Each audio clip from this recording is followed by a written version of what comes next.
Good day and welcome to another Working for You program. I am Lesroy Williams. Thank you very much for joining us for our program today. As usual, your company is well appreciated from week to week. We continue to bring you information pertinent to what is happening within the public sector. Today we will be having a discussion on consumer protection.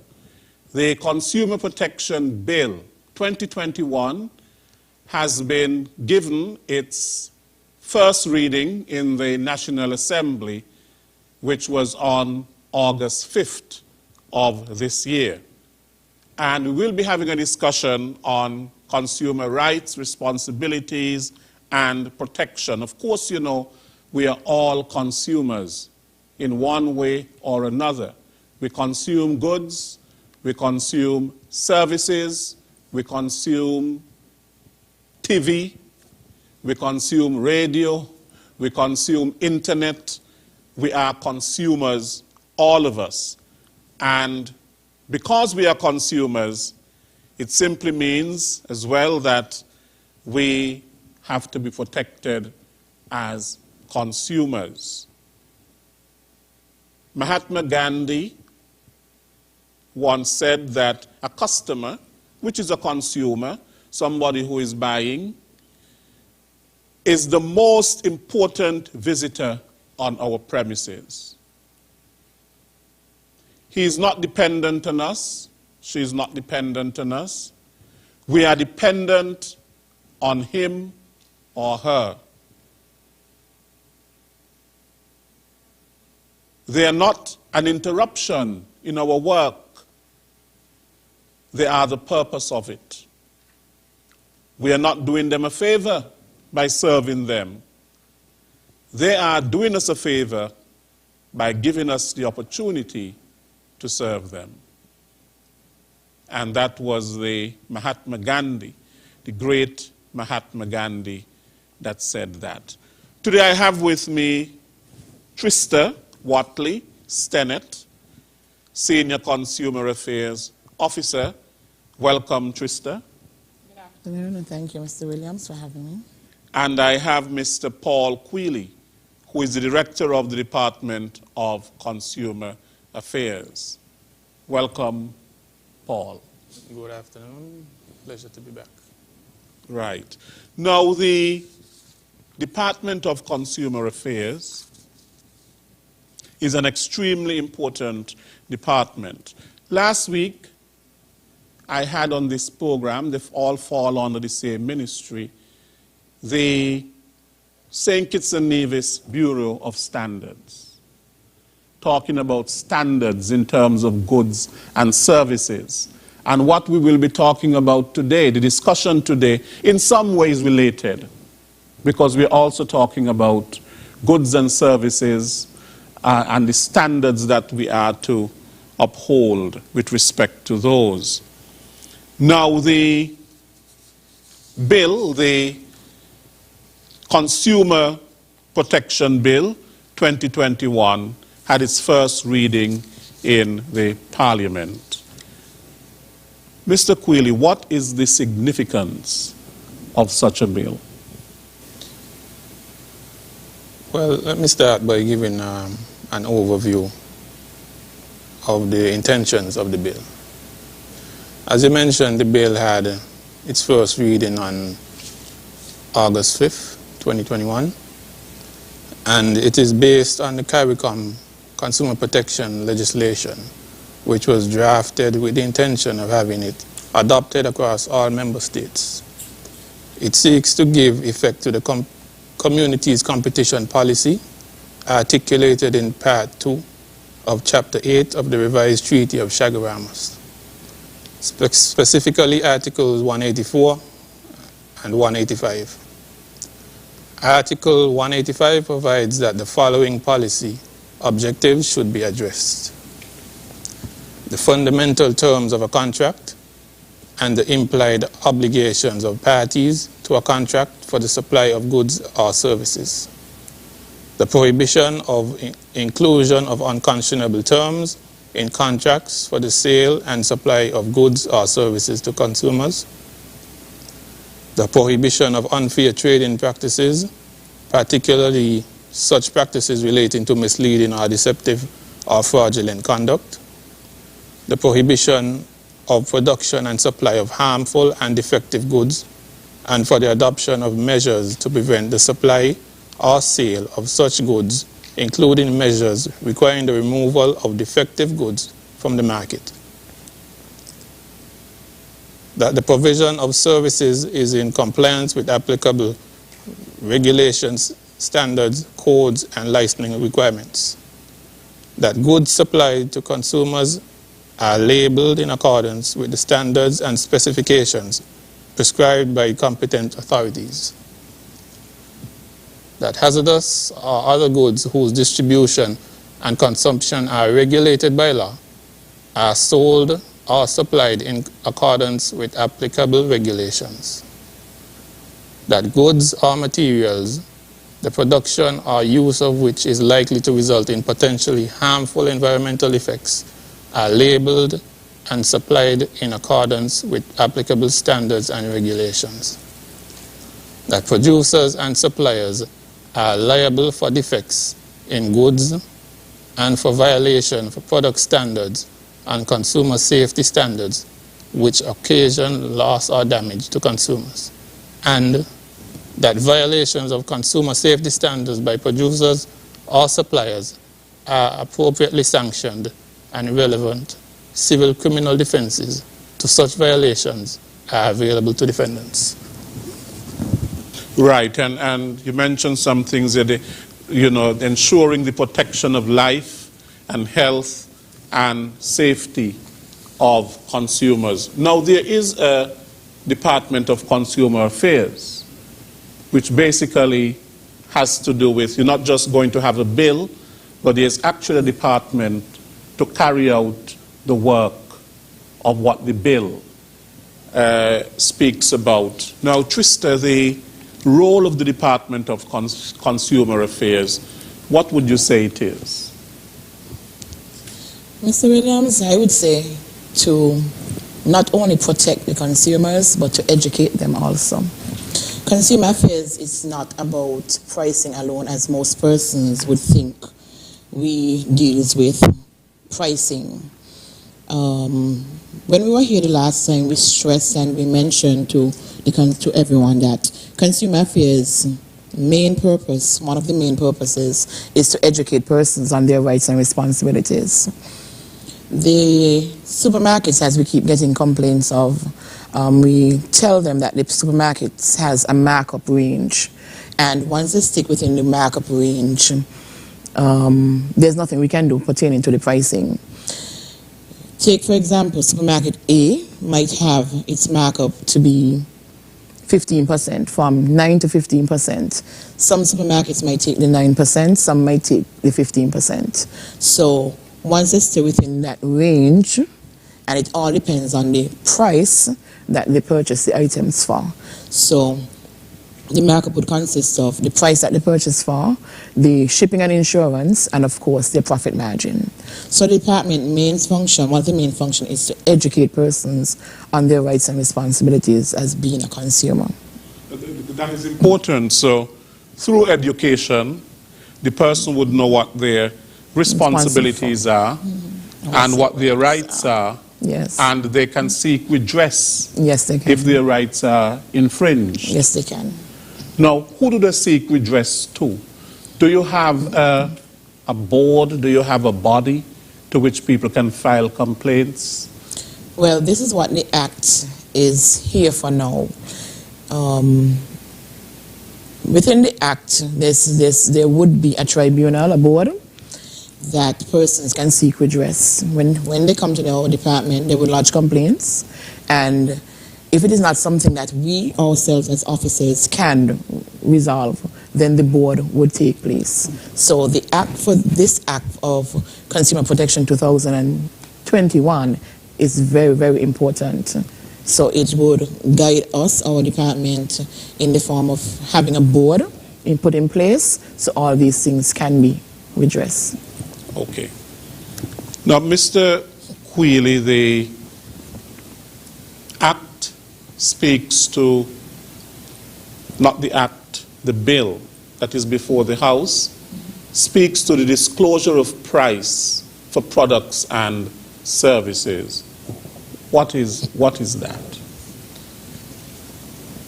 Well, one of the fundamental rights of being a consumer is the right to information. When consumers go into a business place to conduct business, one of the things that they must know outright is what is the price of an item. You cannot have an item for sale and not have a price affixed to it, or have the price on the shelf under it. When we go into supermarkets, many of the items there, we would see them on the shelf and they have no price next to them or on them. And when you get to the cash point now, you get this astronomical price sometimes. And you never know how much money is in a person's pocket. So they have to get the information before they reach to the cash point. So in the Act itself, it speaks to disclosure of price for goods or service.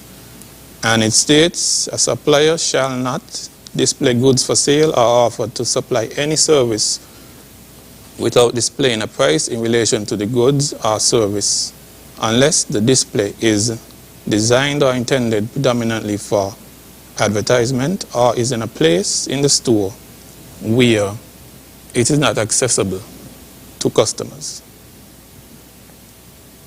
Yeah, the other day, Mr. Quealy, I was at a particular supermarket.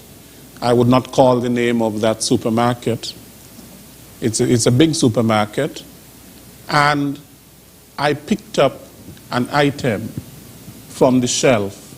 There was a price that was there for the item, but when I got to the cashier, and when I got my, when she said the total of the goods that I had, I realized something had to be wrong. And so the price that was on the good, on the shelf, there was a different price in the computer. And so therefore, she said, well, it's a good thing I was paying attention. And she said, well, let me call for the supervisor. And she called for the supervisor. And I said, you know, I picked up this good based on the price. And the price that is on the shelf. So now that I reach to the cashier to have a different price, I have been misled.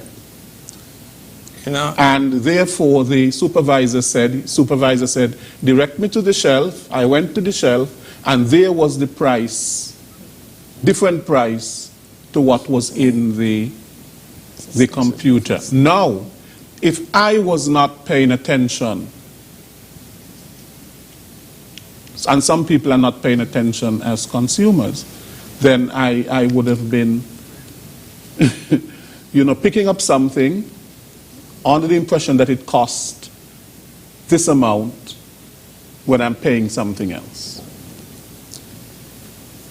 In a situation like that, though, you would be entitled to pay whatever price was on the item or next to the item as you saw it on the shelf. And that is what I paid. So the supervisor said I would pay the price that was on the shelf and not the price that was in the computer.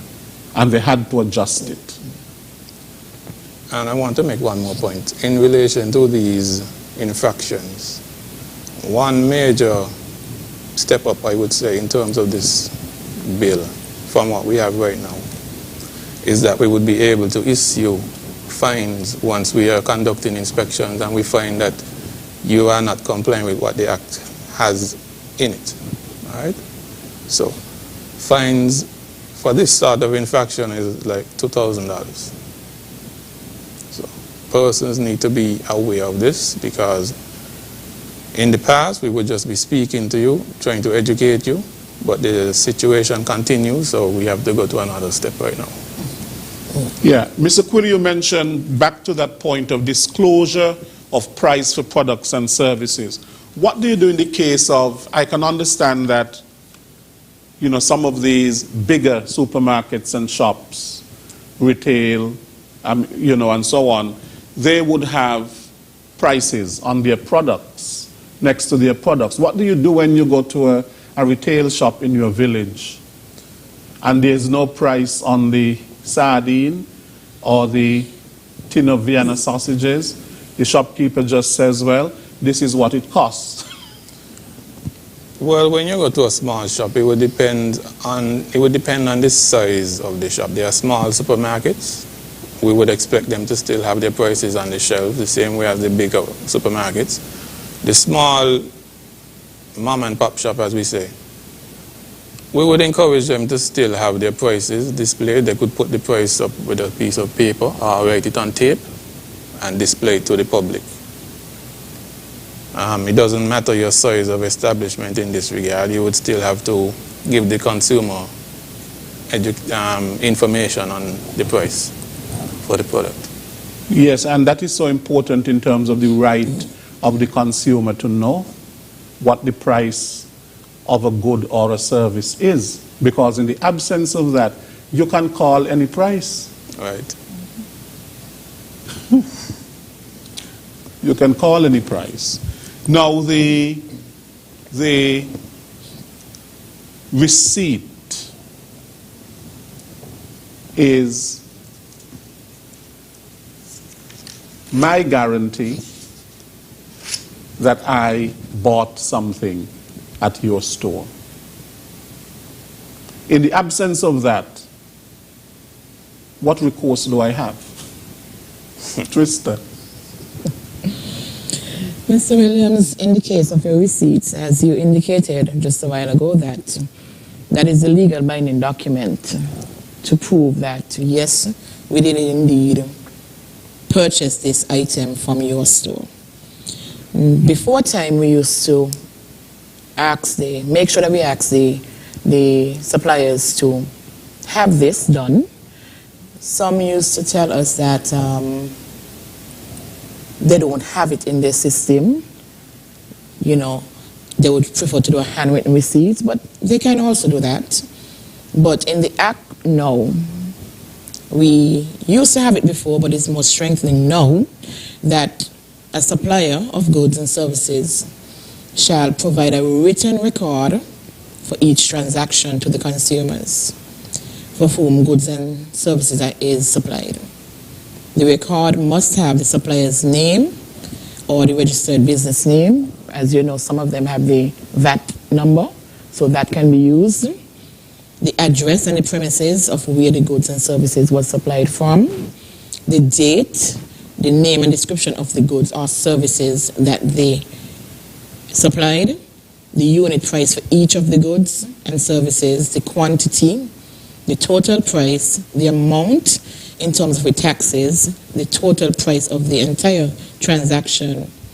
And if this isn't done, the bill that is before the House, there are fines in place. So if there's no if and but and maybe, it must be done. You know, from the cash register, most of the businesses would give you, when you get the printout, because they're VAT related, you would have that information there, right? But when you go to a normal store, sometimes they just give you a punch up a receipt and that's it. But they must supply this information to you. And the Act is saying this, and of course, if this does not happen, there are also fines in place. Why is it so important, Mr. Quayle, to have that information? Apart from me just having something to say, well, look, I bought this at this particular store. And so therefore, if it is faulty, I can go back to that store. Why is it so important? Well, the sales record is your proof of purchase. You need this document, as you said, in case there's something faulty with the equipment that you bought and you need to return it. Or you may need to do an exchange. It's also a way of elevating the way of doing business in St. Kitts, I would say.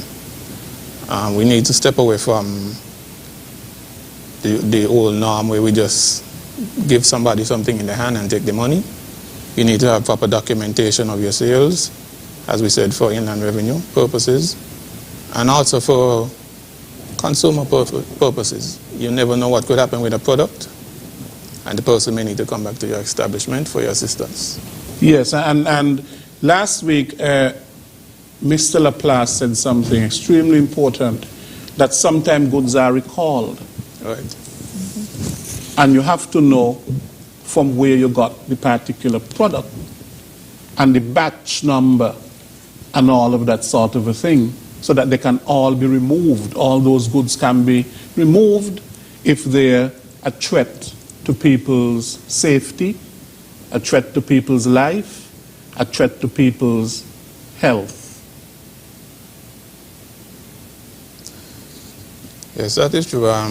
But with the receipt, you would not have this information on the receipt itself. We would have to actually research those sort of cases online, like on FDA food recall services. Food and Drug Administration of America, they have a recall section, and we will have to investigate the case on there and find the batch number specific to that item. And our officers would go into the field and see if they could locate this particular item and remove it from the store shelves. So, but this will not be included on the receipt itself. Right. Now I know that you mentioned in terms of disclosure of price for products and services.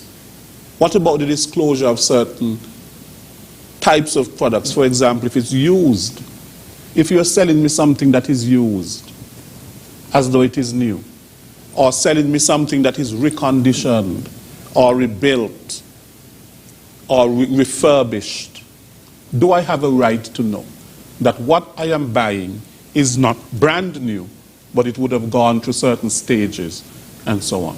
Of course, the consumer would have to know everything about that product, because if you don't, you're going down the road of misleading and deceptive conduct. You're trying to persuade the consumer that this item is new.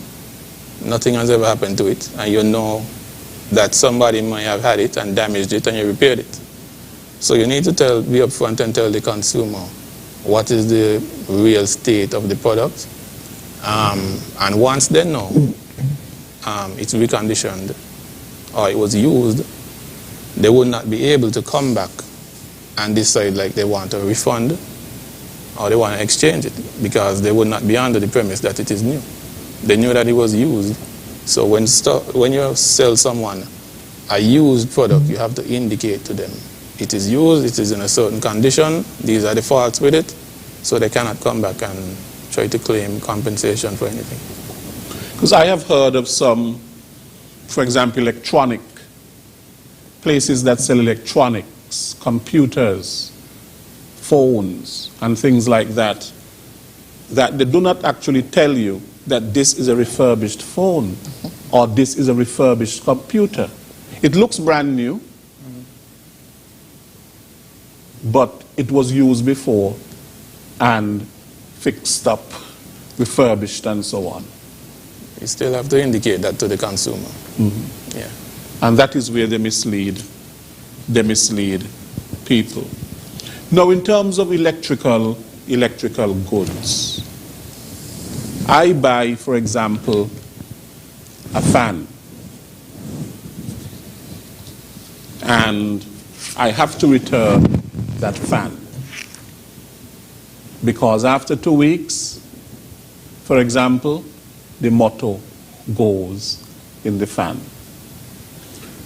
What are the conditions on which I can return electrical goods, and what can I expect from the supplier in terms of a response? You have 30 days to return an electrical item if it becomes faulty in your possession. 30 days should be enough time for it to manifest itself if it actually has an issue. The store owner, of course, they may think that you did something to the item. So it would have to be proven that the consumer themselves did not damage the item. Once that has been established, the supplier would have 7 days to repair this item. If they cannot repair it within 7 days, they would have to give the consumer a replacement item to use in the meantime. If the consumer does not want a replacement item and they just want to get their money back, you will have to follow through on that because they paid your money. They do not have the good in their position to use, so you would have to refund them their money if they don't want anything else from your establishment. That's about it on the electrical return. Suppose I am paying for a service. Do I have a right to know in terms of the person who is providing the service and if they are qualified to provide that service? Well, somebody comes to me and says, well, look, I'm a massage therapist. I am providing the services of a massage therapist. Do I just trust the word of that person, or do I have a right to know what makes you a massage therapist? That would depend on the situation, I would say. If you're hiring the person to do a job, of course, they would have to supply you with their credentials to show that they are certified in certain areas. Now, if you're on the beach and somebody shows up to give you a massage, asking for their credentials right there on the spot, I don't think that is going to happen. So it would depend on the situation. But within the confines of the Act, we do not have anything stating specifically that someone would have to provide you with their credentials. But it would be nice, as I was saying earlier, with the right to information. So yeah, it would be nice if they would provide you with that, but we do not actually regulate that sort of stuff. What if a person is selling goods that are faulty and a complaint is made that a person is selling faulty goods? What would the department do? You would have to come to the department, fill out a complaint form. Our investigations officers will look into the issue to see if there's any merit to the claim. Persons would always complain and say various things, but then when you actually look into it, there's nothing really there. But faulty goods, they would have to be taken to someone who can actually verify that the good is actually faulty.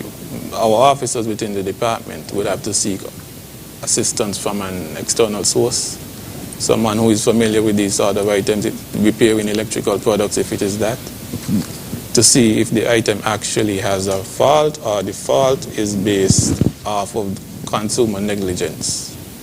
Because persons buy products and they do all sorts of manner of stuff with them, and then when they destroy them, they go back to the stores with them and say that the item is faulty. So although we are trying to protect the interests of consumers, we also have to protect the interests of the businesses as well. So. Right. The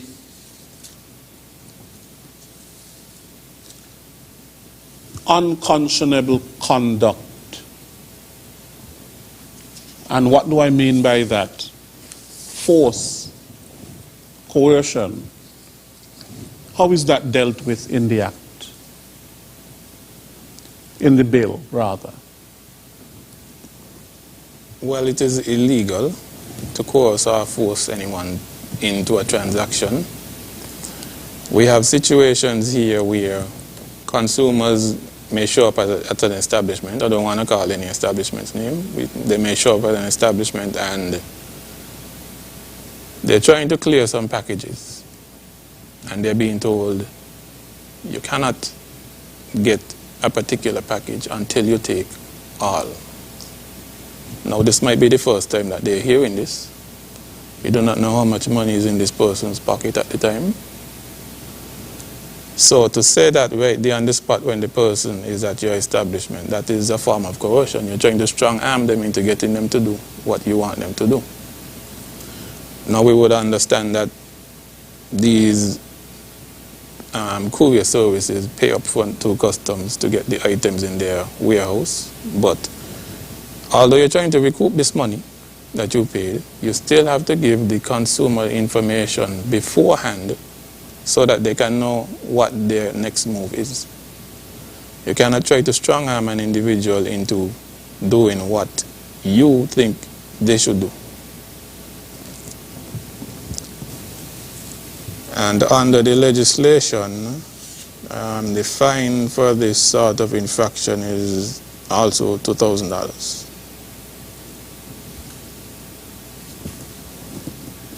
But it would have to be proven. Yes, it would have to be proven. Yeah, that I was forced.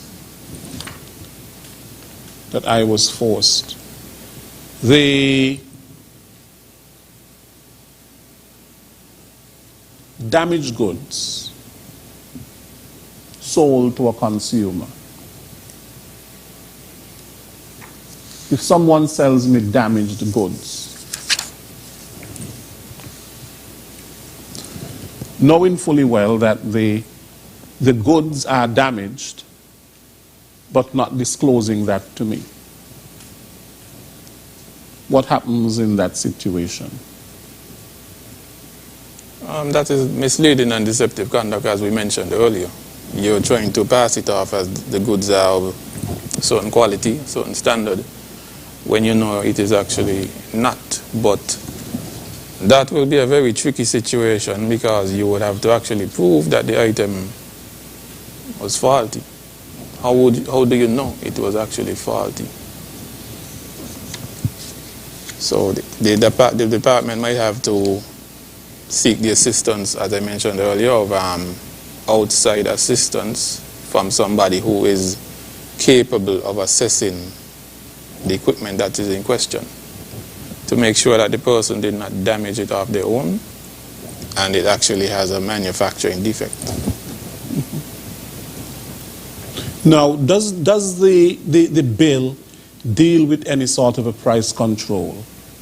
Because as it stands right now, I can buy something at Value Mart for $10 and I go to Best Buy and it is there for $20. The same item.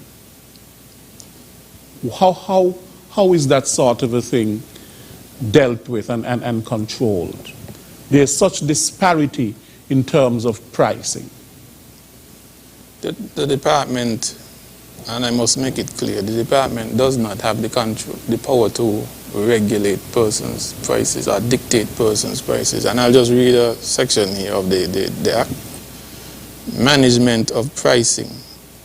Subject to any other law that determines the price of any goods or service, a supplier may determine any scoring or other valuative mechanism or model to be used in managing or pricing goods or service offered by the supplier. And what this is basically saying is the supplier can fix their prices to their liking, all right? As long as it is not a situation where the goods in question is under price control or there's some other law dictating what the price should be, the merchant is able to set their prices at whatever they think is appropriate to recoup their costs and make a profit. Persons do not understand their power as consumers. When you're in the market for a product, if you see an item at store A and it costs $5 and you go to store B and it costs $10, why would you complain about the price at store B and then still buy it at store B? You're giving the store more power, I would say, to keep it at that price. If you go somewhere else, you exercise your choice and go somewhere else, there are two things that could happen to that product. They're either going to stop selling it or they're going to reduce the price because they don't want to lose all the money that they paid purchasing those items. So as consumers, we need to exercise choice, and in this hard economic time, we need to shop wisely and choose items that best suit our pocket. Yeah. My mother was very good at that. You know, whenever I would, when I was much younger and I would go to her to town and so on as a teenager, she would go from store to store, shop, supermarket to supermarket, looking at prices. But I never liked it. I find it was too time consuming and so on, but I see the wisdom in it.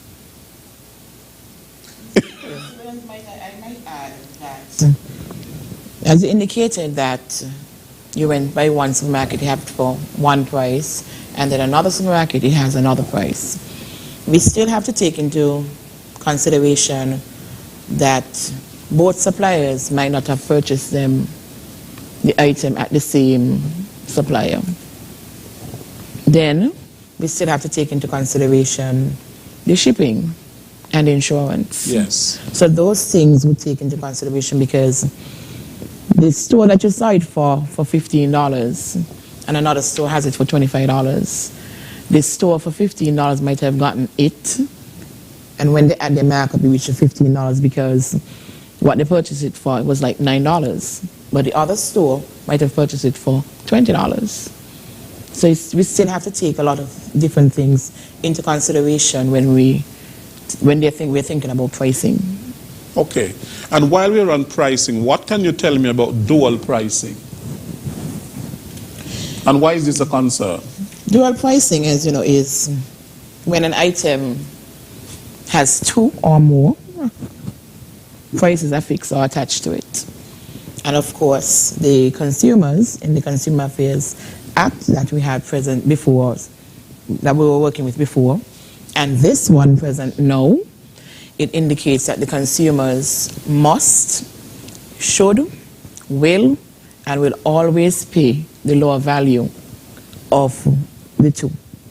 So if you're a consumer, like what you did when you said you went to the supermarket the other day, that one price was on the shelf and the other one was in the system, you pay the law of the two, because that is how the act is.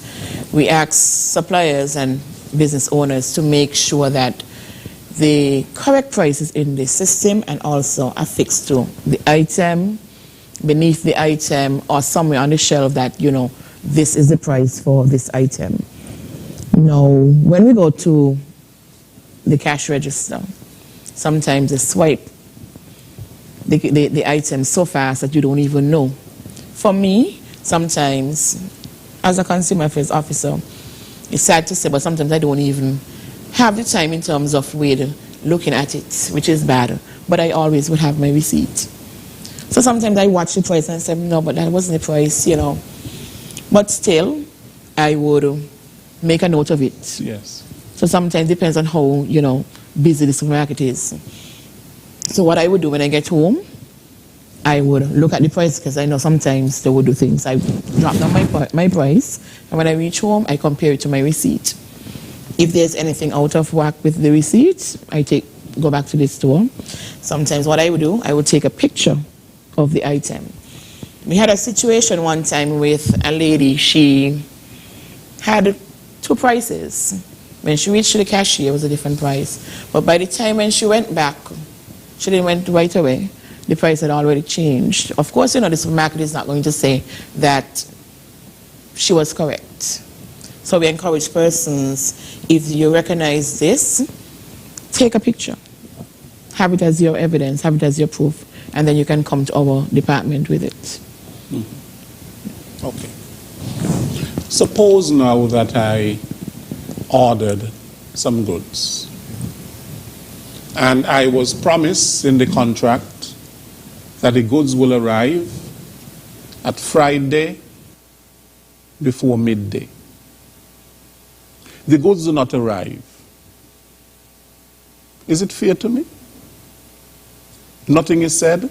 I expected the goods before midday on Friday. That is what we agreed to. But the goods do not arrive. Nothing is said. Let me clarify first. You're referring to something you purchased overseas or locally? Locally. Locally. Now, in a situation like that, it is fair that the the suppliers, well, let me put it this way, it would be unfair to you, but in all fairness, the supplier should notify you of the change. They should notify you of the change. But we cannot, how must I put it, Mr. Quealy? We cannot force them to say exactly, you know, that the item would have come. They would have to tell you, disclose as to the reason why it's a change. They must disclose that information to you. Yes, they must give you that information. They must give you that information to you as to the reason why there's a change. Especially if the person would already received payment for that item. Yes. Right. Yes. Allow me to read a section on this. Non-delivery of goods or service on a contracted date. Where it can be proven that a supplier has contracted to provide goods or a service, and pursuant to that contract has received a deposit in cash or kind, and on the contracted delivery date is unable to deliver the goods or service, or demonstrate that the goods or service is in a reasonably advanced state of production without reasonable excuse, that supplier is deemed to have acted in a fraudulent manner and commits an offense. So they would need to inform you why the product has not been delivered to them, and they could negotiate another date if the consumer requests to have it delivered. But they must inform the consumer as to why the goods have not been delivered at the time. If they are unable to deliver them and the consumer decides they want a refund, they would have to refund the person because they did not live up to the obligation. And since the person has committed an offense, and I take the matter to the Consumer Board, Protection Board, can that supplier be fined? Yes, they can, but we are structuring the bill in such a way that even if in the absence of the board, because even the current legislation that we're operating under right now, it makes provisions for the establishment of a board, but the board has never been constituted. So in an instance where the board is not in place in this new legislation, the officers of the department would be able to find that individual or company, because we're going to have ticket books like traffic wardens. So we're going to be all over collecting money. What is pyramid selling? We often hear that term, pyramid selling. What is it? And it's a scheme. And why is it considered bad? Twister. Number 127 of the Consumer Bill, that a person shall not, pyramid selling is that a person shall not promote, operate, or participate in a pyramid selling scheme. For the purposes of this section, the term pyramid selling scheme means a scheme that provides for a supply of goods or service, or both, for reward to many participants that constitutes primarily an opportunity to sell an investment or opportunity, rather than an opportunity to supply goods or service, and is unfair or is likely to be unfair to many participants in that they would reap financial rewards at the end of the transaction. Okay. Sometime last year, or early this year, we had, persons sending persons to join this group, and when you pay $50 at the end, when you encourage other persons to join in, they would reap such and such amount of money. And to this day, some persons got their money and other persons didn't. So it is a way of persons a fast of persons trying to encourage persons to hand over money to you. It's fraudulent. In our act, it's illegal. So we would encourage persons not to partake in these things. The bill speaks to consumer rights, the rights of the consumer, and at the very same time it also speaks to the duties or the responsibilities of the supplier. Earlier you mentioned, Trista, that one of the functions of the Department of Consumer Affairs is to educate the consumer in terms of his or her rights as a consumer. And so that that person can understand their rights and to seek redress for the protection of those rights. Now, what are some of those consumer rights that the bill addresses? Consumers has the right to have the right information, the correct information about the products. They also have the right to know if I purchase this product, would it be harmful to me? They have the right to know about the healthy aspect of the product if they're intaking the product. Consumer affairs, consumers must know what they're purchasing, the right to redress. How would you operate if I have a faulty product or was misled? How to handle this sort of redress? What should I do? It's more about educating yourself as to the aspect of what you must know when you're purchasing, how you're spending your money, and what if it is negative in terms of with something that would be harmful to you, what you can do. So you would have to educate yourself as to, if I purchase this and I don't read properly and I intake it, because you take medication, some would say harmful if it's swallowed.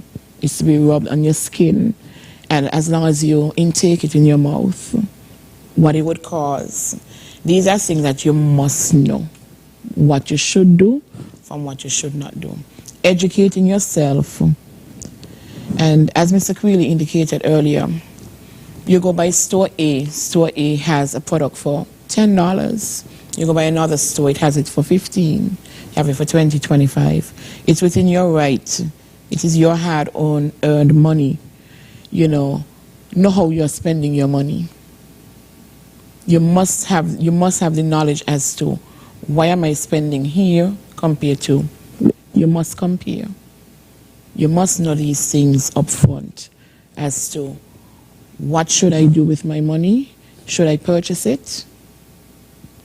We have the buying power, and that's all we're trying to tell persons. Educate yourself in terms of with knowing that I have the right to purchase this item. I have the right to refuse it. And as Mr. Creeley indicated earlier, that when the suppliers recognize that these items are not moving, they call a sale.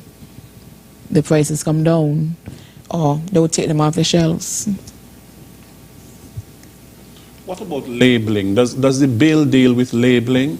Labeling is so important, because if I'm buying something, I must know what it is that I am buying. You mentioned before, in the absence of that, so how does the bill address the aspect of labeling, especially of goods?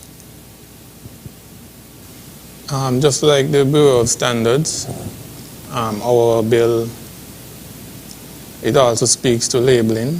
It would be required that you have all items that are being sold, they have an expiration date, manufacture date, the ingredients. You don't have to have the amount on there specifically, but you have to have the ingredients because some persons may be allergic to certain ingredients. So it would be required that he has the ingredients on there so persons could decide if they want to purchase this product or not.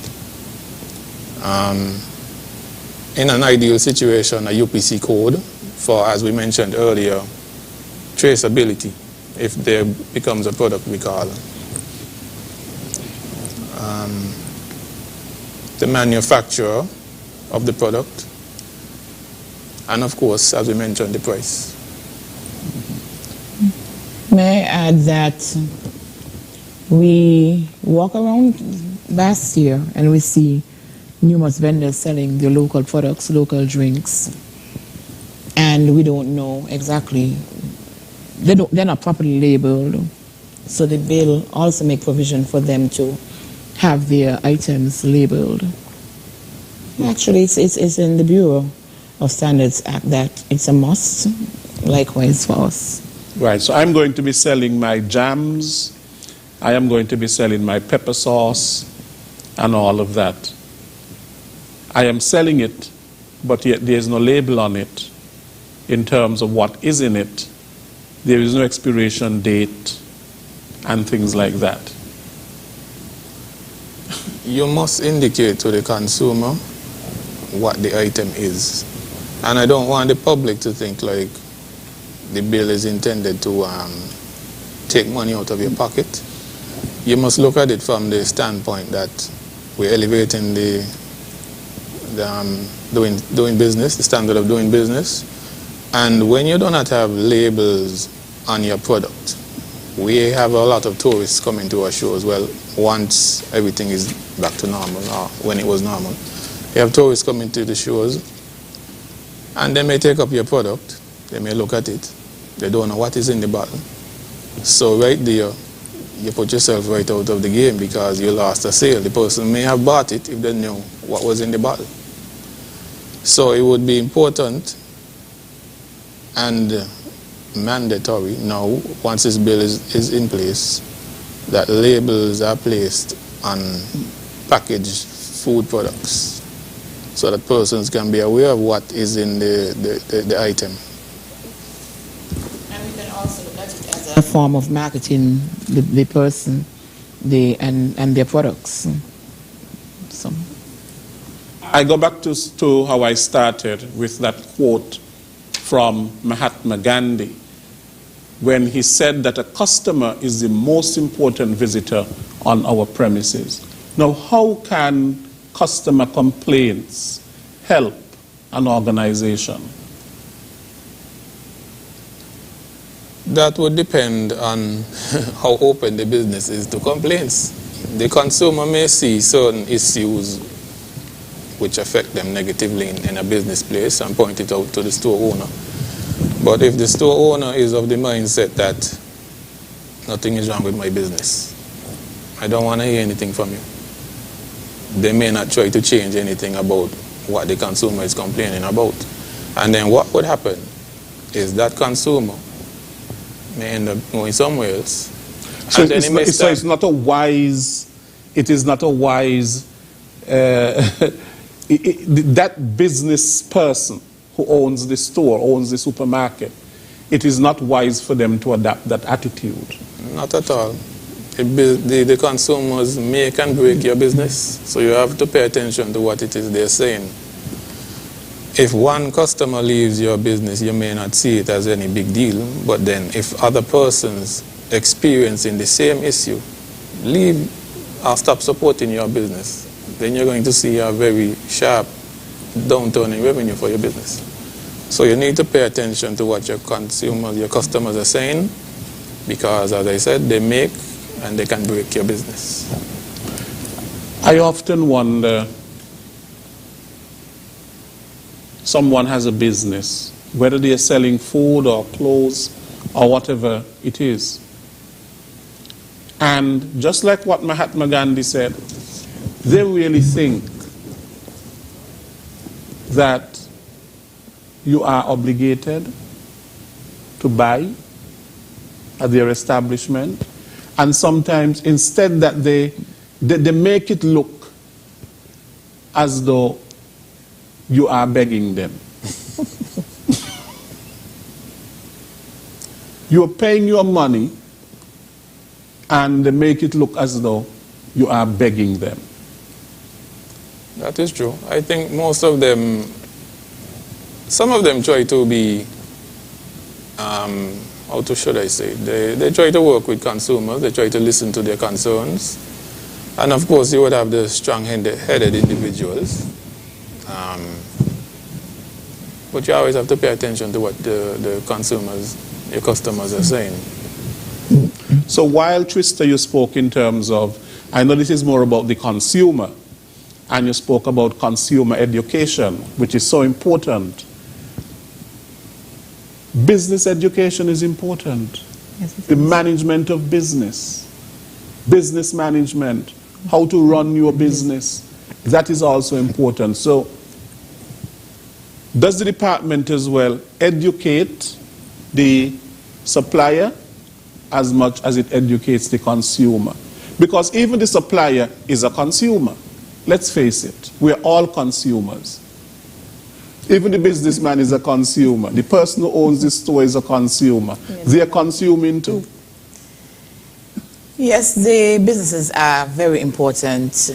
This year for our Consumer Affairs Week, we had a session in terms of educating the businesses, and it was dubbed "Businesses are consumers too."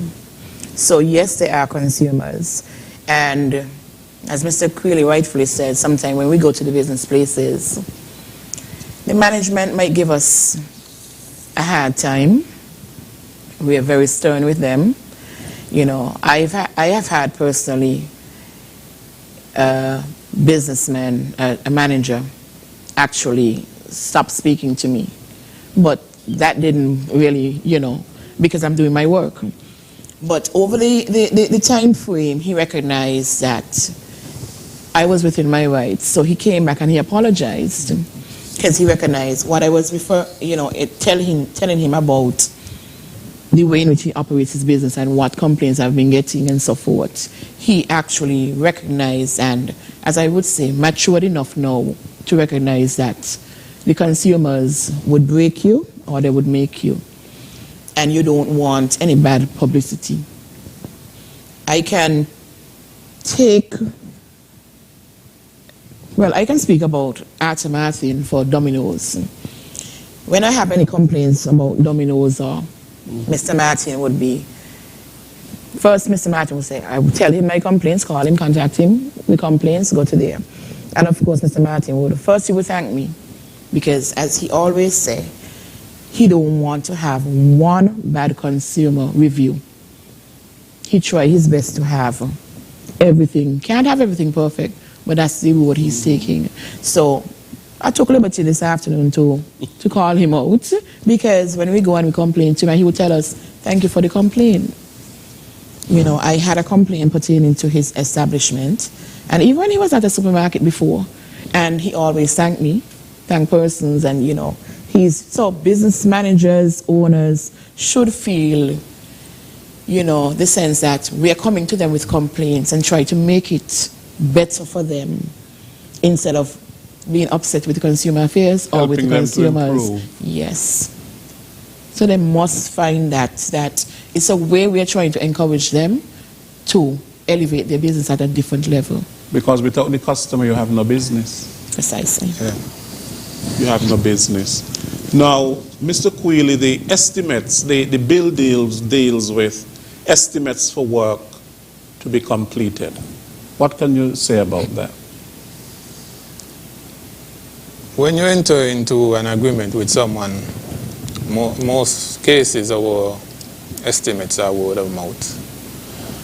I think we would advise consumers to get a written agreement from the individual who is about to do the work, because sometimes you may run into a situation where someone may issue an estimate for a certain price, and we do not want a situation where the person, after assessing the work while you're gone and after they're giving you after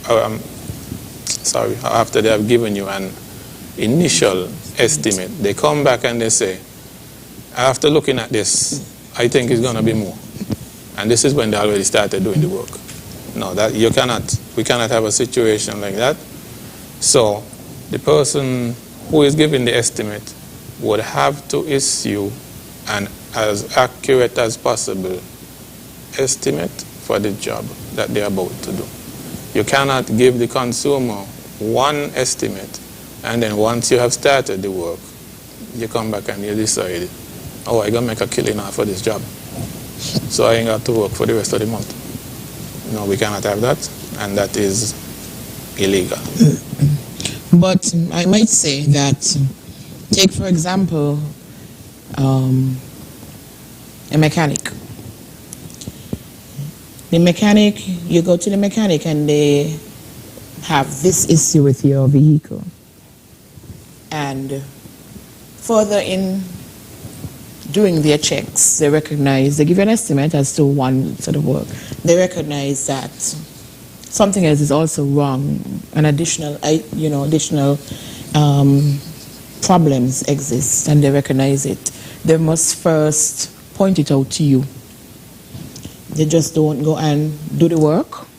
They would have to notify you as to what else they found before they actually start to bill you for or do the work, I must say.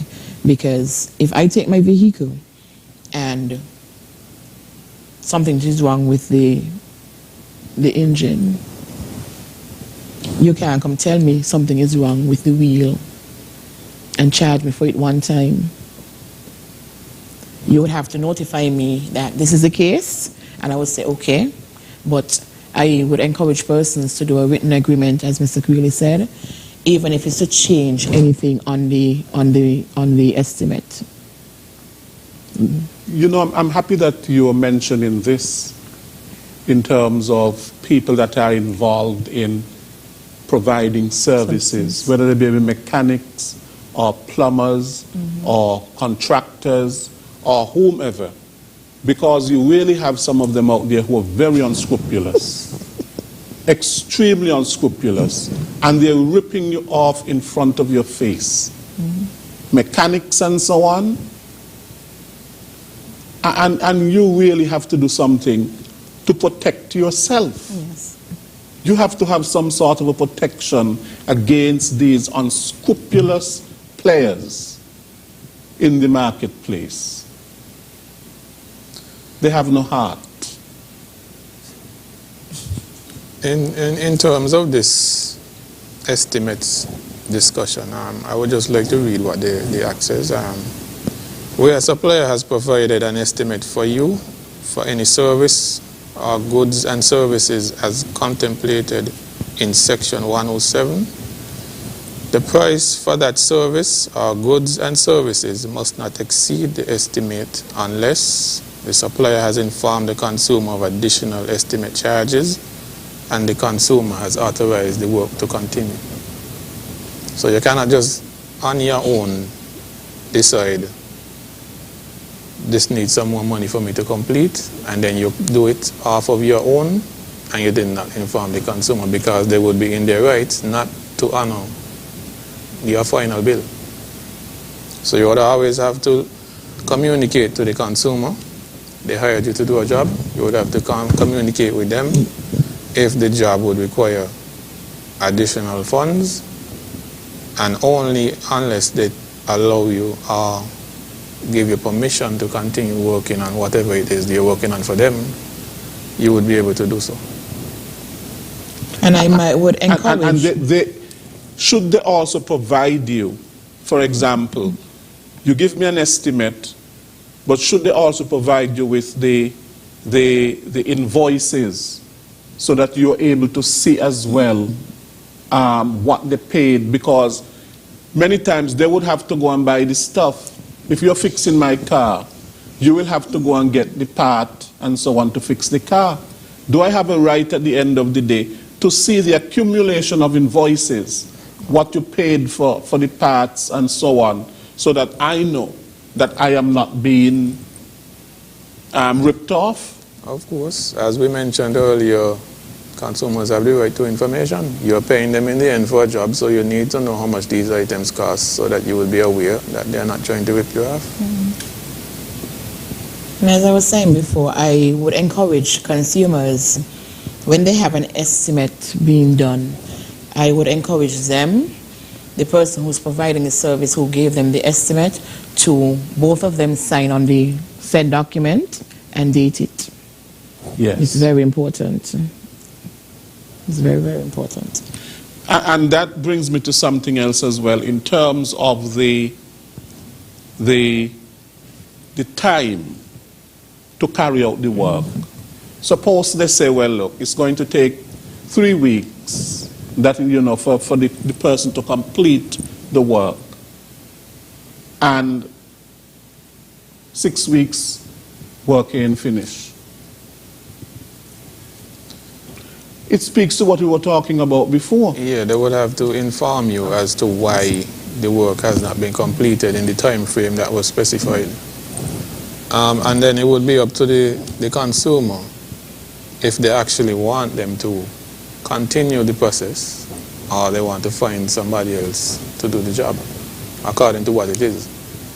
Because if it's a situation where somebody is building a house for you and you end up in that sort of predicament, that might be a very tricky situation.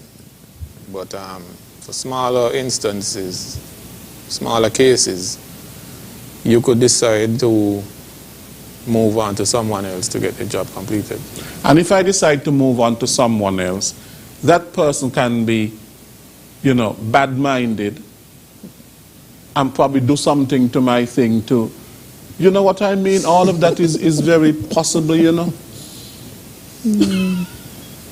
That is true, but it would be in your right as the consumer and the person who contracted that individual to do the job to move on to someone else if you're not getting what it is you were supposed to get. And it all goes back to consumers knowing what their rights are so that they can protect themselves against a lot of fraud, misrepresentation, unscrupulous people out there, and so on. And that they must be getting the best in terms of the quality of goods and services that they are spending their money for. Indeed. Now we are going to go to the phone lines and see what our listeners, what questions they have or comments. The numbers to call are 466-2666. That is 466-2666. The cell number is 662-8674, 662-8674, 767-4765, 767-4765, and the overseas number is 1-239-645-1500. That is 1-239-645-1500. We welcome your calls. Right. Now, the bill also deals with, Trista, restocking fees. Can you tell me what that is, the restocking fees? Restocking fees are fees that suppliers, businesses, they charges you when you take back items that you purchase at their stores. Sometimes, or in most cases, I know the restocking fees would be because you as the consumer change your mind, or put it this way, you probably purchase too much. But with the restocking fees, it depends on the item, because some persons will tell you that they're not taking it back and others will charge you. Mr. Creeley has spoke about this before in terms of with you taking back items to consumers. The bill speaks of it. In terms of restocking fees, we have a situation here where some persons charge restocking fees, I would say illegally. A restocking fee is basically there for you to recoup costs, like if someone returns an item and it's an open box, the item is not in a manner that it was originally. Mr. Quilly, stick a pin there. We have a caller. Working for you, good afternoon.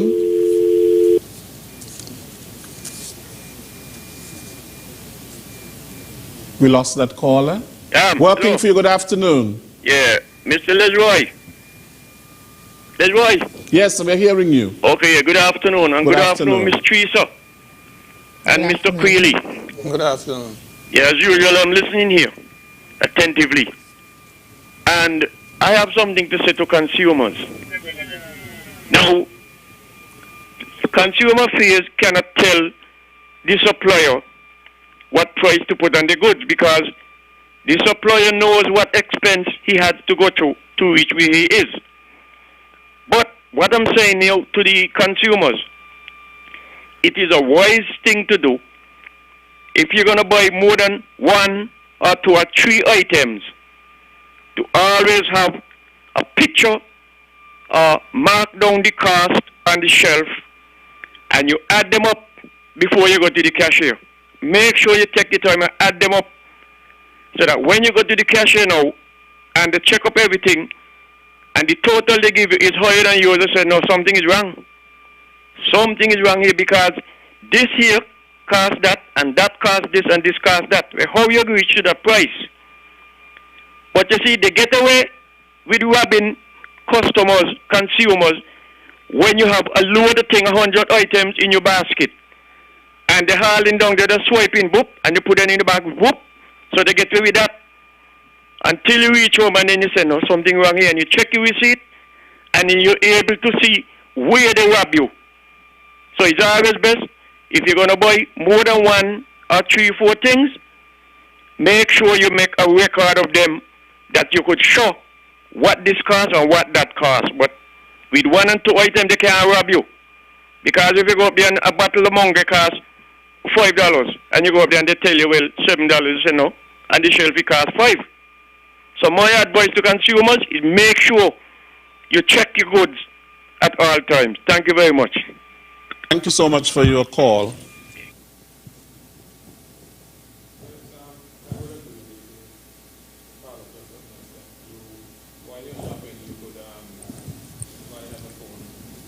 Have calculators, you could start adding up the prices of the items so you wouldn't be surprised at the cash point as to what the price is. But as we were saying earlier, the prices would have to be on the shelves. Some of the items you look at, they don't have any price on them. So it would be important that the prices are on the shelves so consumers are aware of what they would have to pay before they get to the cash point. And then they end up there, they don't have the sufficient funds, and they end up being embarrassed. Right? So it's important that the prices are on the shelf. I would not say that the businesses are trying to rob persons. I would say sometimes persons at the cash point, they make honest mistakes. Sometimes items get scanned twice. So you as a consumer would have to be vigilant as to what they're actually doing, because sometimes you might get double charged for an item and you didn't even realize. So That is why it's always important for you to take your receipts and back check them when you get home. And a number of us really don't do that. We don't back check our receipts. But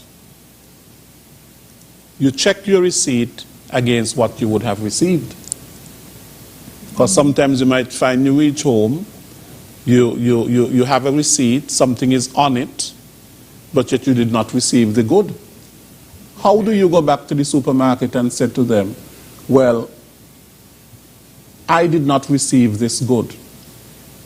It's on your receipt, but you didn't get it. You have nothing to prove because it's on the receipt and you did not get it. The person says, well, it's on your receipt.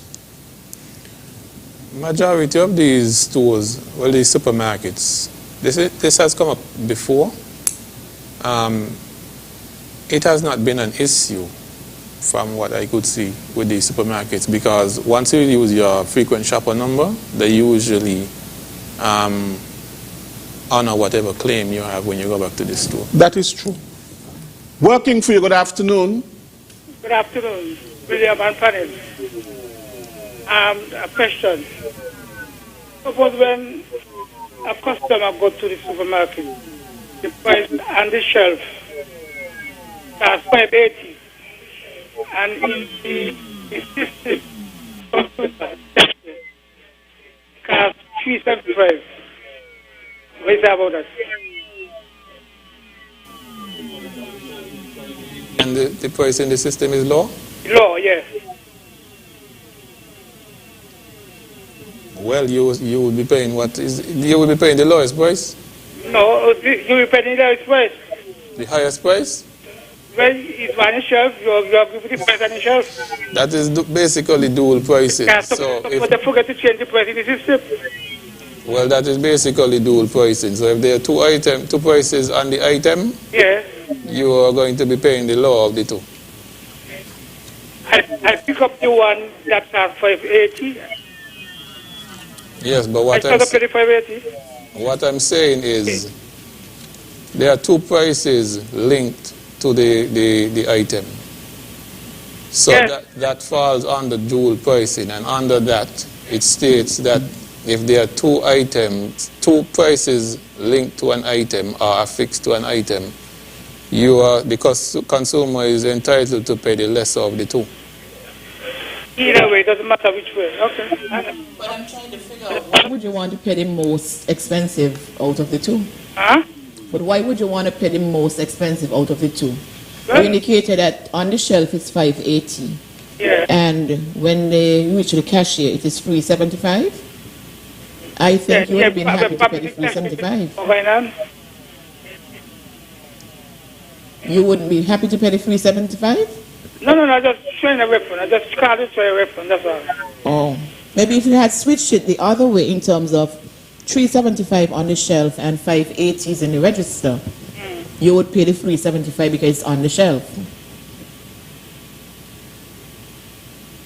Okay. Okay, caller, thank you. Thank you so much for your interest in calling in. Now, wait, before you continue, I want to get back to the restocking fee. Yes. The restocking fee is not supposed to be something that is geared at preventing consumers from returning something. It is supposed to be there for the business to recoup the cost of you basically opening a product and it not having it in a state that it was sold to you in. It is not there for you to deter the consumer from returning an item to your premises. So. Okay, now the St. Kitts and Nevis Bureau of Standards, who were here last week, they spoke to what you call metrology or measurement. And you know, in certain cases people have to, whether with the sugar or with the flour or with the fish or whatever the case is. And you can be disadvantaged if that scale is off balance. So the whole thing about, and sometimes do people have fake weights? Fake weights. Well, is that a fair trading practice? It's not.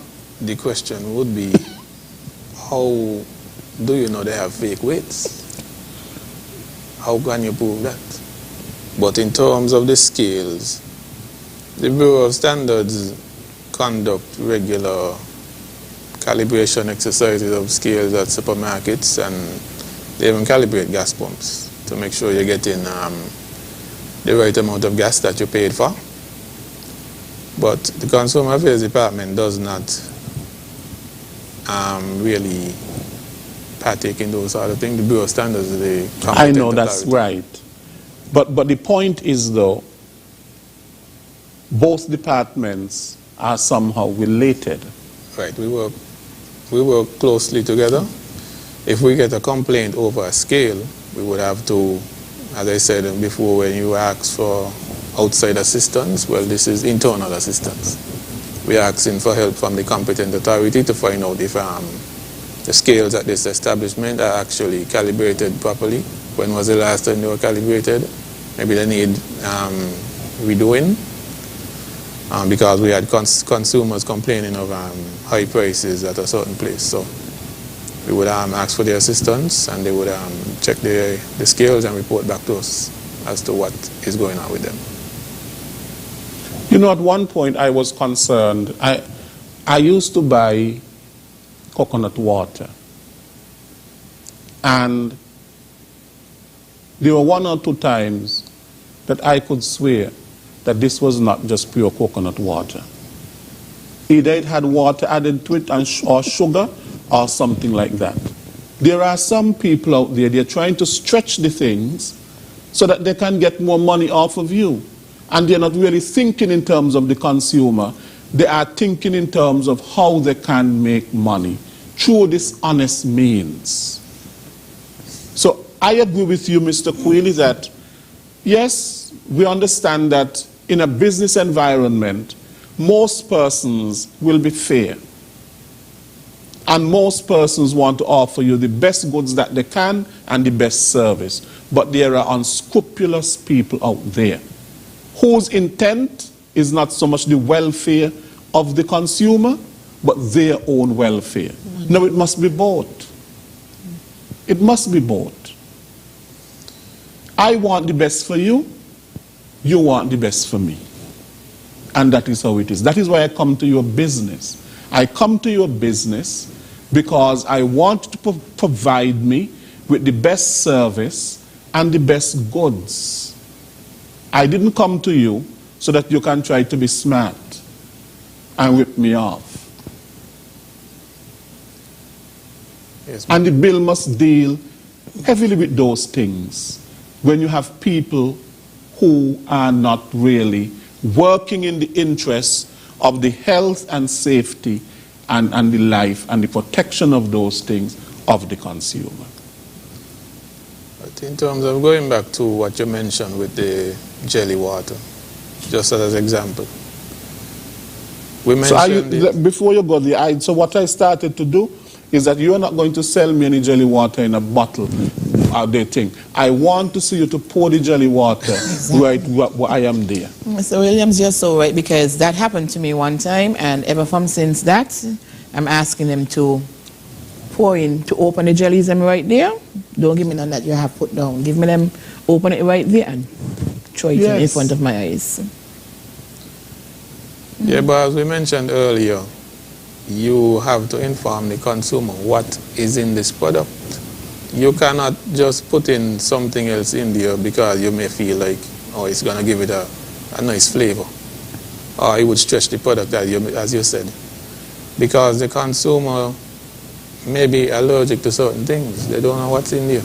You cannot just throw whatever you want in there, because you could possibly make this person go to the hospital, or you could make them die, and then you could end up put yourself in problems because you could end up get a lawsuit. Pour it in front of me. Pour it in front of me.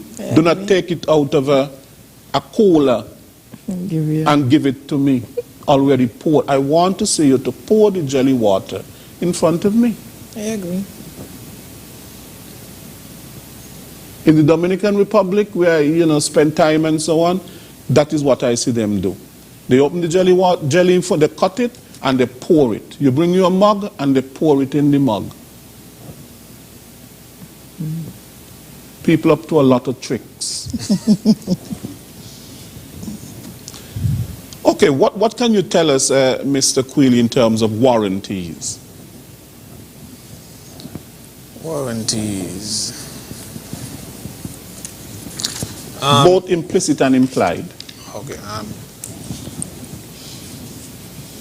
Implied warranty is the notion that the consumer is entitled to have a period of using the product without any interruption or side effects. It is not written anywhere. It is just, as it says, implied.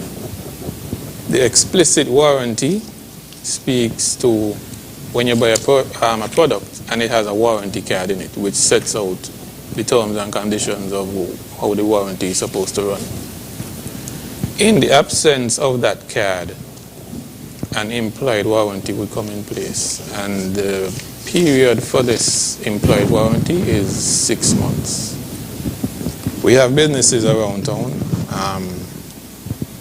In the absence of proper legislation, everybody would do what it is they want to do. So they would have a warranty period of like 48 hours, and that is unacceptable. So the bill is setting out how warranties are supposed to run. If a product comes with a warranty card inside, as I mentioned, is an explicit warranty, the person selling this item would have to honor the warranty. They like to tell you, you would have to call the manufacturer if something goes wrong with it. No. You are the person selling the item. You're basically acting as like a middleman to redistribute the product to a consumer. So you are responsible if anything goes wrong with this item. To send it back to the... Right. Okay. The consumer is not responsible for that.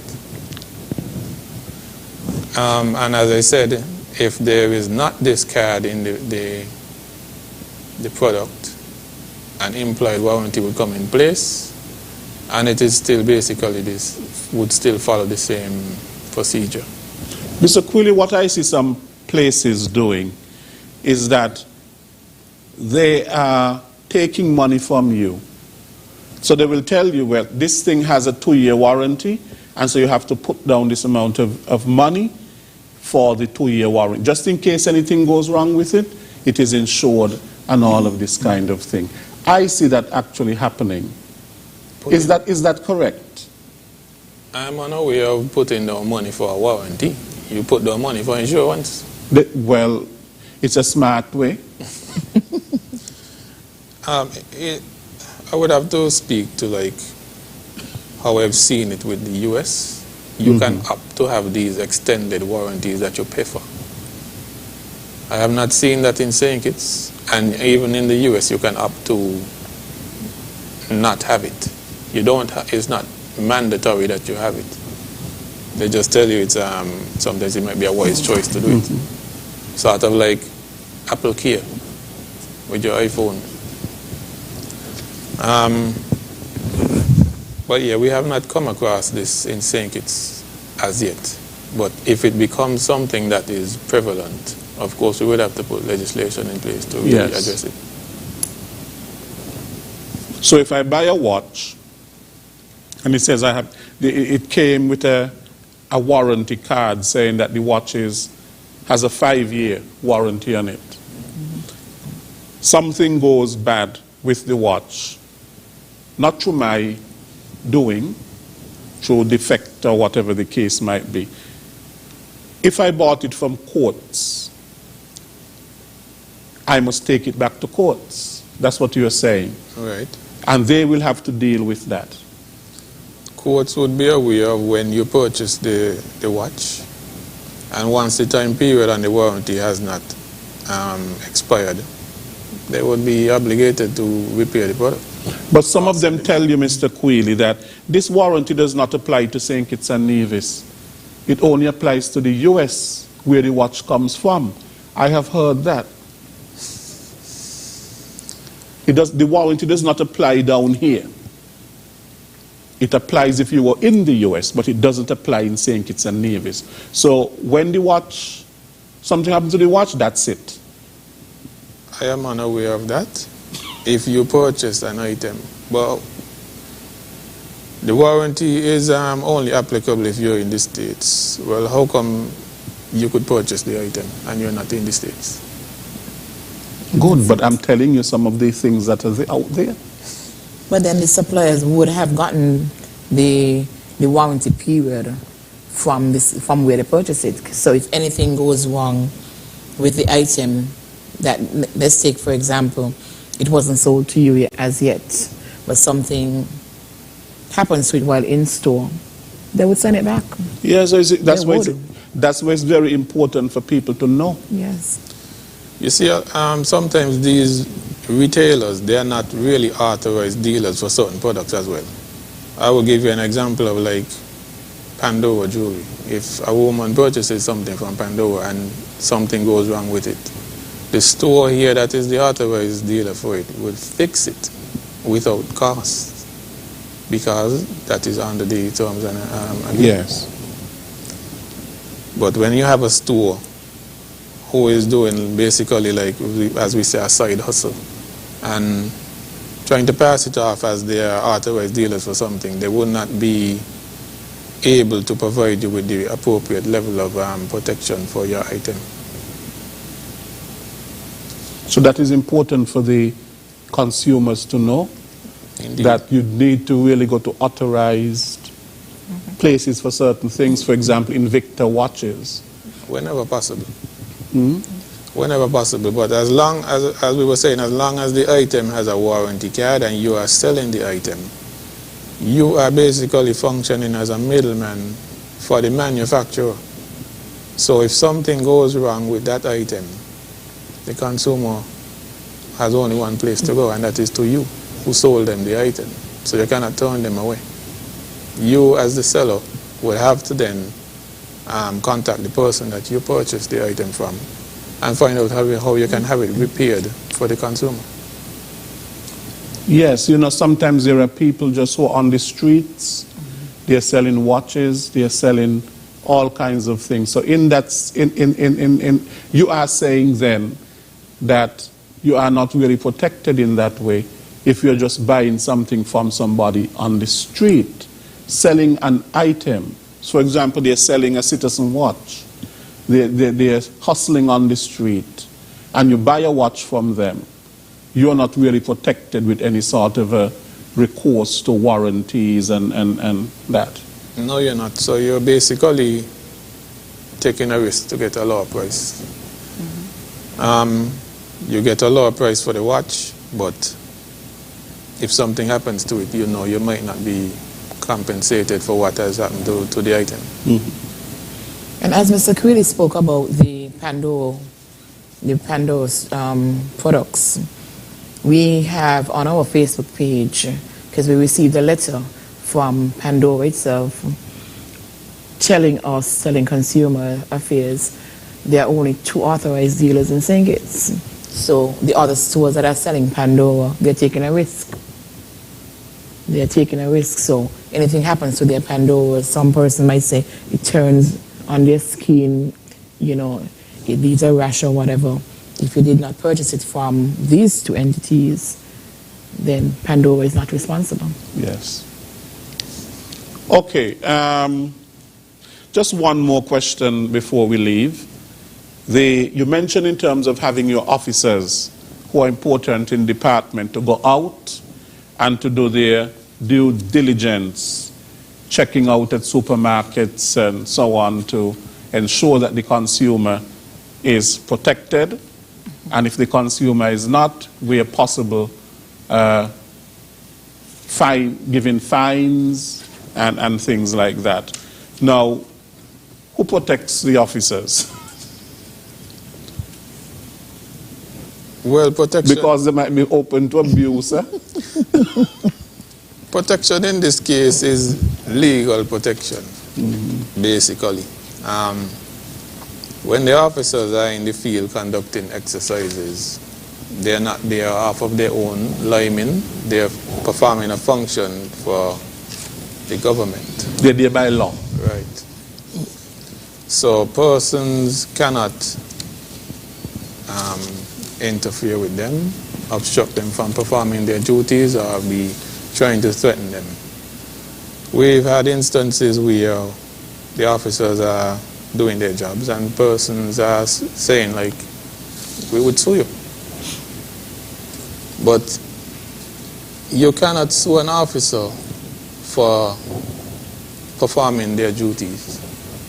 All right? And persons need to be aware of that. Sometimes persons say these things because of ignorance. Maybe they are embarrassed that we are pulling a lot of expired items off their shelf. So they just say that for saying its sake. But as I said, once the officers are conducting their duties, they are conducting their duties on behalf of the government, and an officer cannot be obstructed from performing their duties. And they have to have proper identification to show that they're actually doing this work on behalf of the government. So proper ID. Yes, and we have that. Right. Anything else before we leave? We're out of time. Well, I would just like to say the bill is not intended to take money out of anybody's pocket. It is there to protect consumers and businesses alike, protect the interests of consumers, making sure they're getting value for money, and to protect the businesses from possible lawsuits, from having hazardous material, expired items on their shelves. And it is geared at elevating the standard of doing business in St. Kitts.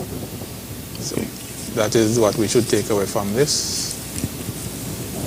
Thank you. Trista? Just want to continue to ask consumers to know what they're purchasing, to educate themselves on their rights and responsibilities. We have outside there that some consumers will tell you that they don't have time to read on the items, what they're purchasing, but we would encourage you. This is your best shot at making sure you're consuming healthy products, products that you won't be allergic to. So we encourage persons to read.